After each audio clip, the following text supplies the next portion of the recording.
Welcome back to another episode of Locked In. We had an exciting week of college football, and we're here to go over it. Um, Start off the show hot. Ohio State rolls over Minnesota. They roll over Minnesota. I think they have the best wide receiver room in the country, maybe besides Alabama.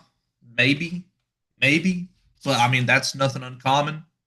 Defense, elite play from the line all the way to the back end. Elite play. Going to be hard for Ohio State to have any test at all this year, especially with how these games looked on Saturday. Moving on, TAMU, Texas A&M, rolls over Mississippi State.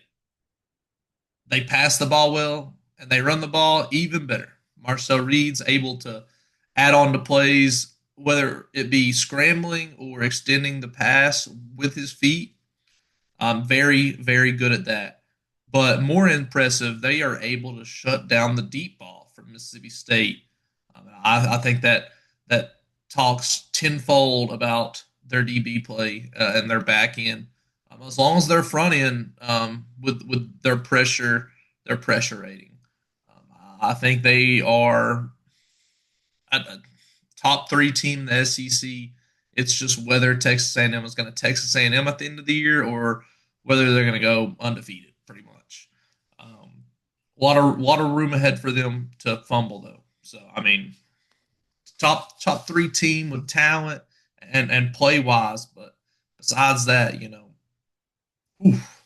um, moving on to Miami and Florida State. We talked about this game this week on here. Um, I came in and I said, hey, Florida State, I'm not worried about their offense. Thomas Castellanos is going to have to win this game on offense. That's what he has to do every week. But you can really help him out with your defense. And we'll start with Tommy. So he did not win the game. He did not look like he was trying to win the game until the fourth quarter. That was a problem. That was a problem. Now Miami wasn't playing the same way on defense, so I mean, I don't know if you'd put that on Tommy or Miami, but didn't look like he was trying to win the game. Looked like he was doing too much. Had a few errors in the first three quarters. But Miami, sat here and told y'all Carson Beck is going to do what Carson Beck does. He's going to thread that middle of the field that y'all leave open, Florida State. He's going to sit there and he's going to take his check down like he did all night long. He's not going to keep the ball, but it don't matter because they're still going to gush you. They're still going to split you in the middle of the field and run right down your throat. Couldn't stop it. Couldn't stop it all night. I don't know what Florida State was doing half the time on defense. Did I feel like that against Virginia as well? Just not acceptable. Got beat by the deep ball. Got beat uh, underneath with the checkdowns. Got beat in the middle of the field. I don't know what we're doing on defense. I do not know. With that being said, though, Miami has a true freshman wide receiver that is elite. Elite. Tony is his name. Tony wears number 10. Twitchy. Twitchy is all get out. Twitchy. That dude is a problem. And so is Miami for the rest of the year. Great defense, great offense. Not a lot of not a lot of wiggle room for error there either. I mean, they play their game. Um, Florida, Texas. Florida dominates the line of scrimmage. Florida dominates the line of scrimmage on offense and defense, which is crazy because Texas has one of the best on paper teams in the nation, especially in the trenches. And Florida sat there. They ran the ball down their throat. They passed the ball with limited to no pressure all day. And then they also shut down the run. Arch Manning was Arch Manning. Not it. Not it, Chief. Not it. Um, that's pretty much all you got to say about this game. And you wonder how many games does Texas lose this year? Because Florida ain't so great. Texas is not good. Texas is not back this year. Um, Alabama Vandy. Pavia talks trash, takes knees before the game. He is ready for this game, except for he makes about two or three errors in this game between a fumble, interceptions, trying to force things too much, and eventually it's just too much. Alabama has good defense. They played over the top, not letting Vandy take deep shots. They did get two people in a gap at one time, which broke a 65-yard run for Vandy. I mean, makes sense. Bama does that. Bama does that. It's not good. Their run defense not good. But they played great over top. They played great over top.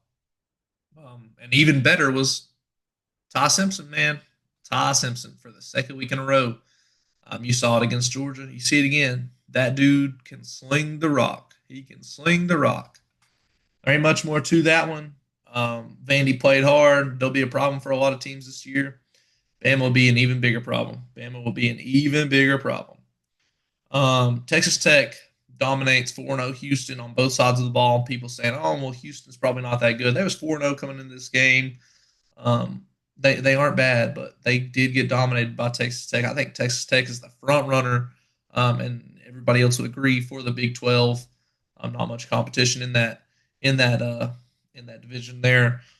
So Texas Tech rolls. It's a team to keep your eye on, and not by offense alone, but by defense. Defense playing out of their mind right now.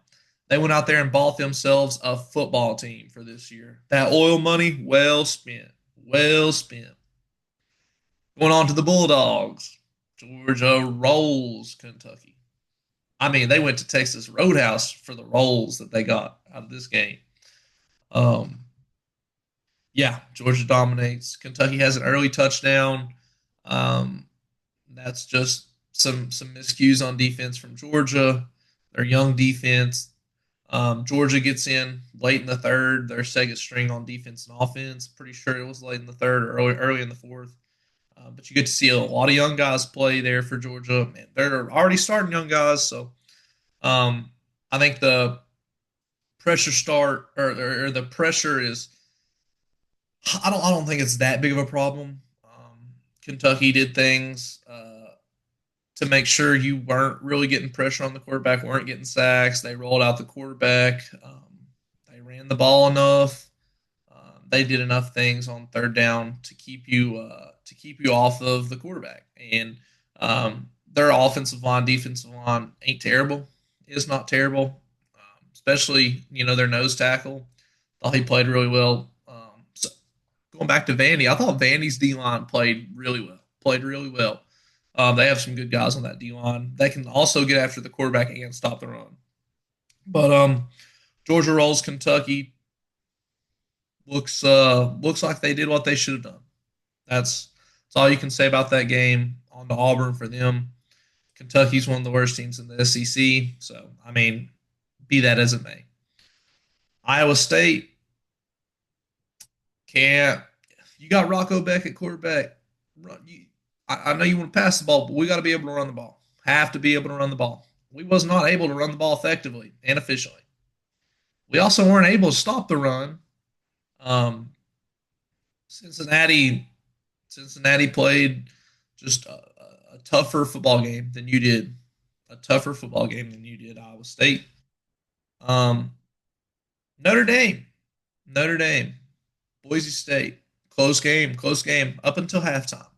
At halftime, Notre Dame was like, okay, well, let's score some points now, and they didn't score that much, 128 to 7, I think, and not that impressive, but held off Boise State, who isn't a terrible football team. I mean, I don't see a reason to say that Notre Dame is great or elite or playoff team right now, but they could be by the end of the season. They got a new quarterback in there, and he's just got to grow up. I mean, it's the same for a lot of teams: Ohio State, Texas, Georgia, Tennessee. I mean, there's a bunch of them. There is a bunch of them. Last game that needs to be really looked at: Virginia. Virginia played Louisville, won by 3. And I think the same thing I did about this team while looking at them playing Florida State, and that is their quarterback will get them as far as they're going to go. And he can run, he can pass, he can run on option, design run, scramble, extend plays with his legs. Quarterback's going to lead them wherever they go this year. Louisville looks good, but Virginia just outclassed them with their quarterback, in my opinion. Um, Great weekend in college football. Ready to go look at Michigan and Penn State for y'all. Be separate, but like, subscribe, um, comment. Would like to hear your thoughts. Like to hear what we need to look at. Thank you all so much for watching. Stay locked in, everyone.